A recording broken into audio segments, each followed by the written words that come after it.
Very good morning, class 10th. Hope you are all fit and fine at home. Today, children, we are going to do revision of grammar for half-yearly examination. Right, children, just see. First, I'm going to explain you. Thereafter, you will copy it down in your fair notebook and then solve them. I'm just trying to explain you these questions. There's nothing to explain you. You have been doing in 9th standard. The same has to be regulated in 10th standard. And again, I would like you to tell that again in the 11th standard, you need to know how to do editing, omitting, jumble words, and fill in the gaps. These four sorts of questions are being asked in 19th and 11th. So very first question is omitting. Let us come read it first. Omissions. In the passage, there is a word omitted. In each line, put a slash and write a missing word against the blank. Now see, let me show you the whole paragraph. If you want, you can click a pic. If you want, you can all click a pic over here, right? All of you, while looking at this, click at picture so that you are easily able to copy it down and then do it. English is useful language, full stop. Present tense में बोल रहा है. English is useful language. The people, this is only first line, पहली line है. English is useful language, the people. अब यहाँ क्या अटपटा लग रहा है कि एक वर्ड उसने गायब किया हुआ है. जो मेरे को लग रहा है, English is an useful language. The people में कुछ भी अभी पता नहीं. ठीक है बच्चों, English is an useful language. बाकी आप अपनी समझ से देखो. The people who speak English today make the largest speech community the world. बड़े आसान से देखिए, सेकंड थर्ड लाइन बड़े ध्यान से देखिए, समझिए उसको, आपको वर्ड मिल जाएंगे. लार्जेस्ट स्पीच कम्युनिटी दुनिया में, इन द वर्ल्ड. ढूंढो. अगला सेंटेंस देखिए. अ स्पीच कम्युनिटी इज़ सिमिलर. एक स्पीच कम्युनिटी जो होती है, बोलने वाली कम्युनिटी जो होती है, बिल्कुल सिमिलर होती है किसके? अदर काइंड ऑफ कम्युनिटीज़, जो दूसरी काइंड ऑफ कम्युनिटीज़. तो यहाँ पर आपको दिख रहा है वर्ड, क्या समझ आ रहा है वर्ड? देखो, सोचो. A speech community is similar to other kind of communities. ये होना चाहिए, kind of communities. The people those who form speech community. जो लोग, अब इस लाइन में, the people who form speech community share a common language. अब देखिए, द पीपल, जो लोग ये स्पीच कम्युनिटी फॉर्म करते हैं, तो यहाँ आएगा तो those who, the people slash लगेगा. Those who form speech community, those who form a speech community. जो लोग एक स्पीच कम्युनिटी फॉर्म करते हैं, वो एक कॉमन लैंग्वेज शेयर भी करते हैं. The people those who form a speech community share a common language. Often they live side by side. बड़े आराम से मिलता है ये word. Often they live side by side as they do in a neighbourhood, a village और a city. इसमें कोई गलती नहीं है, इसलिए कोई ब्लैंक नहीं दिया है. So children, A B C D E F G blanks दिए गए होते हैं बेटा, आपको ऐसे नहीं करना, आपको जैसे सिखाया गया है, as I have taught you to make 3 headings before, between and after. You will make like this: A, B, C, D, E, F, G, before, between, after. The word which comes, like I'm telling, the language, often they live side by side as, ये जी part है, तो आपको लिखना है side by side. Side before हो गया, by between हो जाएगा, यहाँ आ जाएगा, और साइड आफ्टर आ जाएगा. ठीक है. फॉर्म अ स्पीच कम्युनिटी आपने देना, फॉर्म आ सी स्पीच. ये ए आंसर है, ए आंसर के नंबर मिलने हैं, लेकिन ए से पहले फॉर्म भी लिखना है और ए के बाद स्पीच भी लिखना है. तो बिफोर हो गया फॉर्म, यहाँ आ जाएगा फॉर्म, फिर आ जाएगा फिर आ जाएगा स्पीच. टीचर ने बिटवीन वाले देखने, ठक ठक रॉन्ग, ठक ठक रॉन्ग, यहाँ से देखकर आंसर मिलाने होते हैं. तो आपको अब पक्का हो जाना चाहिए.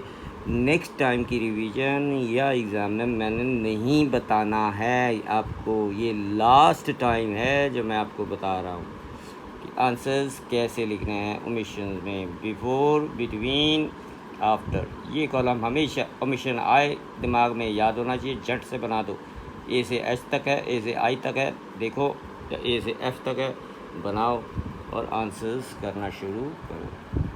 Simple children, yes simple. Only practice is required in these questions. घर में प्रैक्टिस करा करो. राइट. अब सर ने क्वेश्चंस बनाए हैं आपके लिए, देखो लिख के रखे हैं, आप समझा रहे हैं. इस तरह ये आपको करना चाहिए बेटा. आप लिखो, स्पीड बनाओ, प्रैक्टिस करो, नंबर खींचो. Now next question, editing. Next question is editing. Edit the following passage. There is an error in each line. इस पैसेज को एडिट करो जो सामने दिखाई दे रहा है. इसके अंदर हर लाइन में एक गलती है, उस गलती को करेक्ट करो. गलती को अंडरलाइन ज़रूर करो. वो कहता है गलती को अंडरलाइन ज़रूर करो. Underline the error. तो इस चीज़ का ध्यान रहे, आप इस सेक्शन पढ़ते नहीं. And right the correct answer in the blank. Blanks दिए गए हैं करेक्ट आंसर, बट फिर भी आपको सही तरीका बताया. Incorrect, correct. यहाँ इनकरेक्ट वर्ड आ गया या करेक्ट वर्ड गया, बट इनकरेक्ट वर्ड को यहाँ पर भी आपने अंडरलाइन करना है. Although there is no direct evidence that. साफ पता चल रहा है, यहाँ देयर में देयर होना चाहिए. Although there, THERE, अंडरलाइन कीजिए. इसका आंसर है देयर, THERE. हालांकि कोई भी डायरेक्ट प्रूफ नहीं है that salt is a cause of highly blood pressure. और हाईली ब्लड प्रेशर तो आपने आज तक सुना ही नहीं होगा, कभी हाई ब्लड प्रेशर सुना है. झट से अंडरलाइन कीजिए. हाईली की जगह अंडरलाइन हाई आएगा आंसर, HIGH. रॉन्ग है ये word. Salt is a cause of high blood pressure और हाइपरटेंशन, और हाइपरटेंशन भी कहते हैं इसको, हाई ब्लड प्रेशर को. There were studies which indicate. ये प्रेजेंट टेंस चल रहा है, तो ये पास्ट कैसे आ गया? प्रेजेंट टेंस में चल रहा है बच्चों, ये ध्यान रखो. ये पास्ट आ गया, रॉन्ग है, ये गलती है. There are studies, there are studies, ऐसी रिसर्चर हैं हो रही, विच इंडिकेट, जो दिखाती हैं, दैट रिड्यूसिंग सॉल्ट इनटेक, क्या दिखाते हैं कि रिड्यूस कर दिया जाए सॉल्ट का इनटेक बॉडी के अंदर, कम कर दिया जाए, लोअर द ब्लड प्रेशर. अब यहाँ साफ पता चल रहा है वर्ब की गलती. Indicate that reducing salt intake lowers, S लगाओगे आप, लोअर्स द ब्लड प्रेशर. यहाँ तो कोई गलती नहीं, the blood pressure. Some scientist are, देखो ना यहाँ ऐसे पलता है, एक बार पूरा पढ़ना चाहिए. प्रेजेंट टेंस चल रहा है, यहाँ पास्ट टेंस चल गया, यहाँ फिर आर प्रेजेंट टेंस आ गया। तो यहाँ एक आपको साफ पता चलता है कि ये तो सारा प्रेजेंट टेंस में होना चाहिए।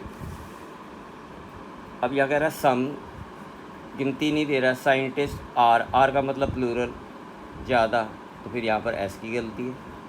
Some scientists are also concerned, ED आना चाहिए। सम साइंटिस्ट्स गलती are also concerned that excessive use of salt में, अब यहाँ का वर्ड मिल गया तुम्हें, कंसर्न्ड दैट एक्सेसिव यूज़, ज़्यादा इस्तेमाल नमक का करने से में कर सकती है किडनी की डिजीज़ या अस्थमा की डिजीज़, कर सकती है, कॉज आना है, में कॉज, डी हट जाएगा, asthma and kidney disease, right, सौखा ही है। फिर वही कहूँगा, practice makes a man perfect. यहाँ लिखिए जो इनकरेक्ट वर्ड है, यहाँ लिखिए जो करेक्ट वर्ड है। आपको A B C D E F G H G तक बताया गया है। आप भी A B C D E F G H तक पहले फटाफट लाइन ड्रॉ कीजिए।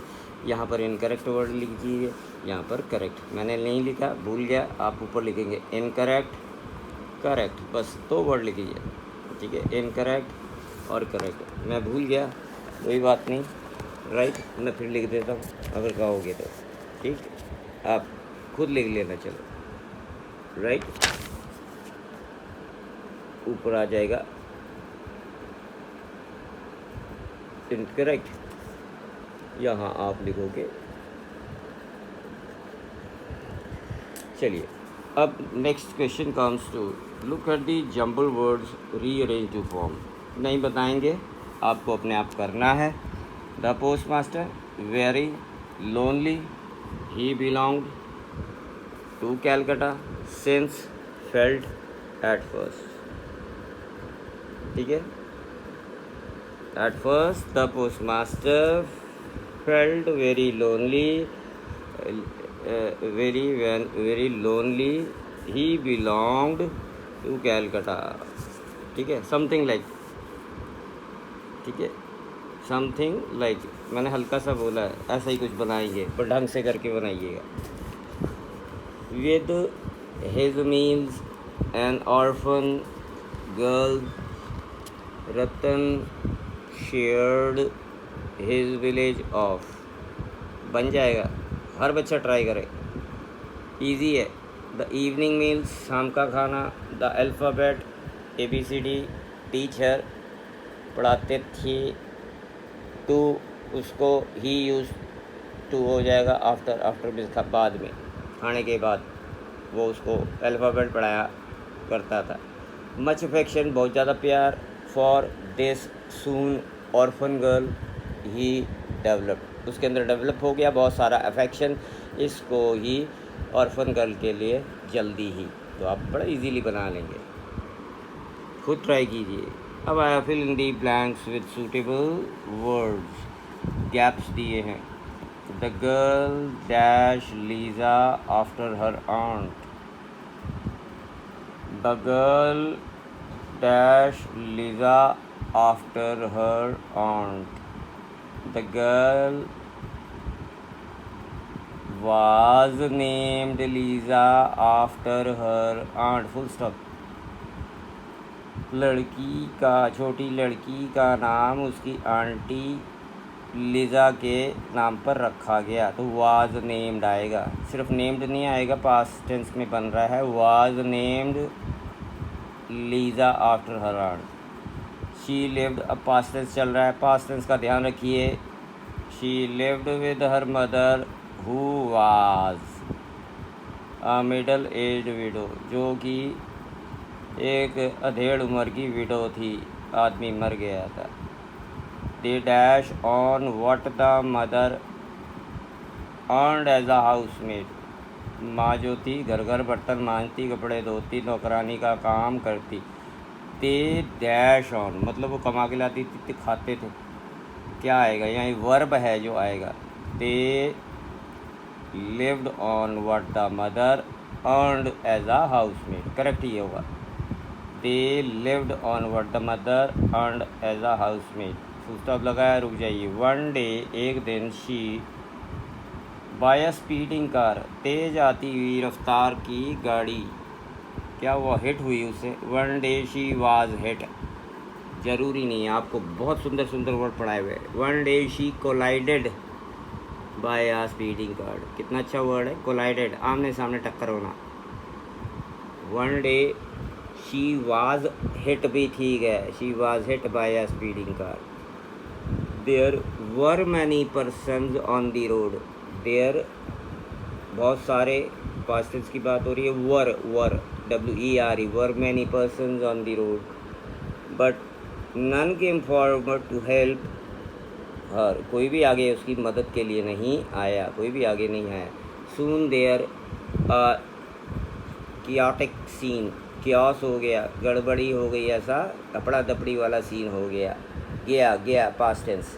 सून there was a chaotic scene, ठीक। एक ब्लैंक का आधा नंबर होता है, जट से भरा। 3 नंबर सॉलिड ऐसे ही मिल जाते हैं, 4 नंबर सॉलिड ऐसे ही मिल जाते हैं। ये बेटा ये कोई पढ़ाई नहीं है, ये सिर्फ एक प्रैक्टिस है। Practice makes a man perfect. जो रोज़ करोगे एक एक क्वेश्चन, कभी भी गलती नहीं होएगी। रोज़ का मतलब रोज़ होता है, आई समझ। तो ये बेटा आपको मैं पिक्चर्स भी सेंड कर देता हूँ इसकी, आपको पढ़ा कर समझा भी दिया। ऐसे रिवीजन आप पहले तो ये वाले क्वेश्चंस करो, उसके बाद आपकी एक ड्यूटी और रिस्पॉन्सिबिलिटी बनती है, तुम्हारा फ़र्ज बनता है कि फिर एक एक क्वेश्चन इसी तरह फेयर कॉपी में, इसके बाद दोबारा अपने आप लेके करो और उनकी पिक्चर्स मुझको सेंड करो। मैं आपको आंसर्स बताऊं कि ठीक है या गलत। ये तरीका है आपकी रिवीजन का। तो अब एग्ज़ाम्स आ रहे हैं तो इस तरह रिवीजन करो। अब लेसन्स पढ़ने का टाइम नहीं है, ठीक है। 15 से इम्तिहान शुरू हैं, आज 10 तारीख हो चुकी है, राइट। आपकी जो प्रॉब्लम्स है आप मेरे साथ डिस्कस कीजिए। Thank you very much and have a nice day.